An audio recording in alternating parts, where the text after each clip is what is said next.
السلام عليكم ورحمة الله، مرحبا بكم في فيديو جديد على قناة تسنيم تيفي. وكنترجى من الله انكم تكونوا في احسن الاحوال.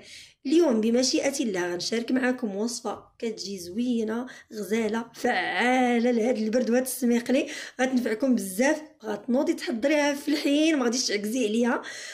حضريها للعشاء ولا الغدا كذلك، راه غتنفع الناس اللي كيبغيو بحال هاد الوصفات للغدا. ما فيهاش كسرة الروينه، ما فيها كسرة الماعن، ما غادي تعكزك في الحين كتحضر. واهم شيء انها لذيذه وزوينه وكلشي فيها. فكنتمنى انكم تشاهدوا الفيديو حتى الاخير، كذلك شجعونا بلايك للفيديو وشويه ديال التفاعل في القناه. ونتمنى ان الوصفه ديال اليوم تنال استحسانكم، وشاركوا الوصفه مع الاهل والاصدقاء وعبر كل مواقع التواصل الاجتماعي. على بركه الله ندوزوا المقادير وطريقه التحضير في وقت واحد. وكيف ما كتشاهدوا هنايا خديت الكوكوط اي طنجره الضغط، ممكن ديروا في طنجره عاديه. درت فيها كميه من الدجاج. بالنسبه للكميه ديال الدجاج كتبقى على حسب عدد الافراد اللي باغيين تحضروا لهم هذه الوصفه. الا كانت عدد الافراد قليلين كديروا كميه قليله، كانوا كثارين الا بغيتوا تزيدوا من الدجاج زيدوا، بغيتوا تكتفيو غير بهذه الكميه واخا العدد كثير اللي بغيتو. المهم غادي نضيف عليهم هنا البصله، كميه من البصل. بالنسبه للبصله حتى هي قطعوها بالطريقه اللي بغيتو، هكا طريفات صغار الا كانوا مثلا الوليدات ما كيبغيوش البصله باينه، اولا قطعوها شرائح طوالين. غادي نضيف كذلك واحد جوج دريسات ديال الثوم اللي غادي نقطعهم هكا لطريفات صغار، ممكن انكم تحكوهم في الحكاكه.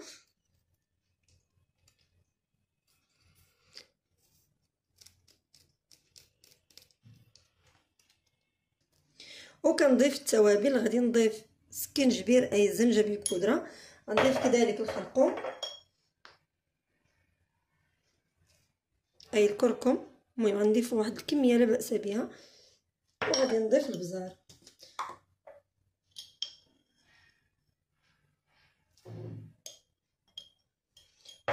واخر شيء غنضيفوه الملح على حسب الذوق.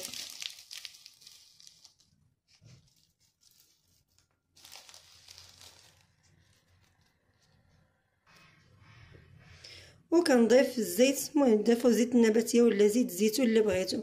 من بعد غادي نرد الطنجره فوق النار وغنخلي هاد البصله وباقي المكونات حتى تشحر ليا مزيان. غنضيفوا معاهم واحد نصف كاس ديال الماء.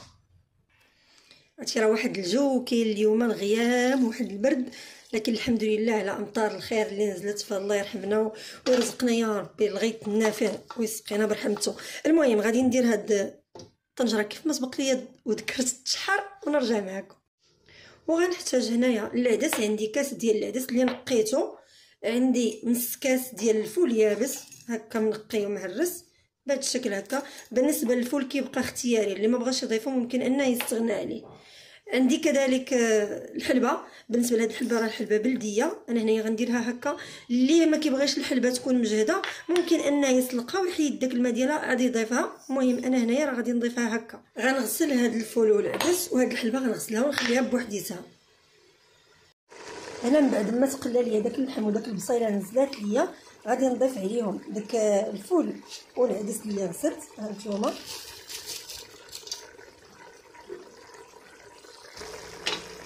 وغنمرق بالماء سخون باش يطيب ليا دغيا. غادي نسد الكوكوط ونخلي هاد اللحم والفول يطيبوا ليا والعدس، وعاد ملي نحلو عليها. نتوما الا كنتو ما مزروبينش ممكن انكم بلا ما تسدوا عليهم انا تخليو الدجاج يطيب على خاطرو داك الفول.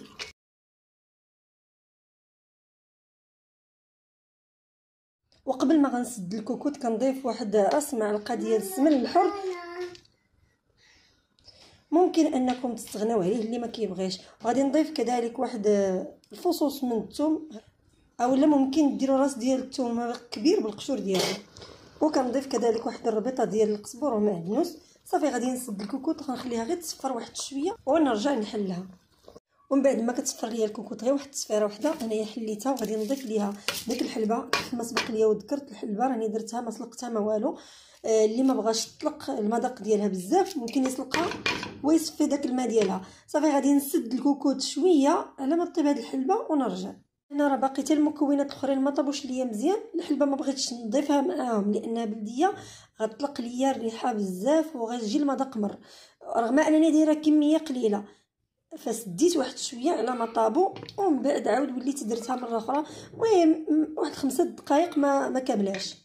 وفي الوقت اللي غننتظر داك الحلبه طيب، هنايا عندي هاد لي بات اللي كيكونوا على شكل ليفيس. ممكن انكم تستعملوا اي معجنات كانوا متوفرين عندكم، المهم انا هادو اللي متوفرين عندي في البيت. بالنسبه للكميه غير محدوده، ديروا اللي بغيتوا. انا هنايا تقريبا عندي كيلو الا ربع واقيلا. المهم ديروا الكميه اللي بغيتوا. وإلا بغيتوا تختصروا الوقت وتحضروا هاد الاكله بسرعه، المهم الوقت اللي تكونوا كتقطعوا البصله وكتنصبوا في الاول، غتاخذوا الفول والحلبه والعدس، ديروهم في الطنجره ديال الضغط وديروا عليهم كميه من الماء وتسدوا عليهم وتخليهم كيطيبوا اولا كيتسلقوا باش يختصروا عليكم الوقت. صافي ملي غتشدوهم غديروا اللحم وباقي المكونات في دقه وتسدوا عليهم هكا. ما غيديش معكم حتى 10 ديال الدقائق في الاول ديال النصيب. انايا من بعد ما كنحل الطنجره وكنلقى الفول والعدس والحلبه طابوا ليا مزيان، نديرهم في واحد الزليفه.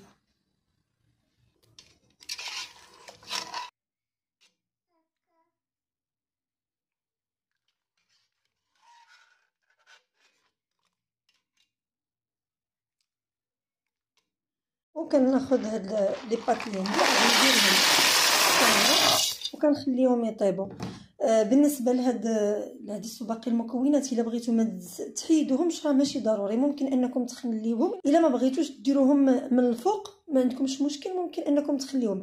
هنايا كنقص واحد الكميه من المرق اللي كنبدا نضيفه بالتدريج على هاد المعجنات. ما كنضيفوش ليهم الماء لان كيف كتعرفوا المعجنات راه كيشربوا. نبداو نضيفوا المريقه بالتدريج حتى كيطيبوا. وضروري اننا نذوقوا الملح في هذه المرحله ونشوفوهم واش هما هادوك في الملوحيه.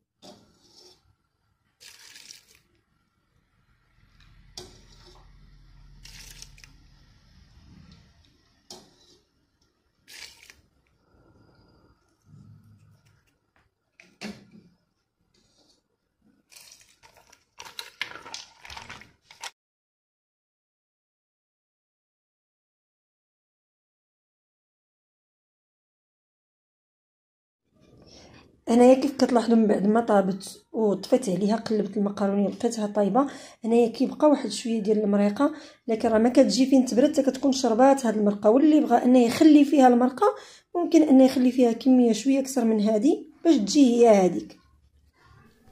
وهذه الوصفه ديال اليوم كنقدمها لكم بالصحه والراحه. كيف ما كتشاهدوا هنا المقرونيه انا خليتها حتى بردت شويه، راه شربات داك المرقه ما بقاتش فيها كميه من المرق.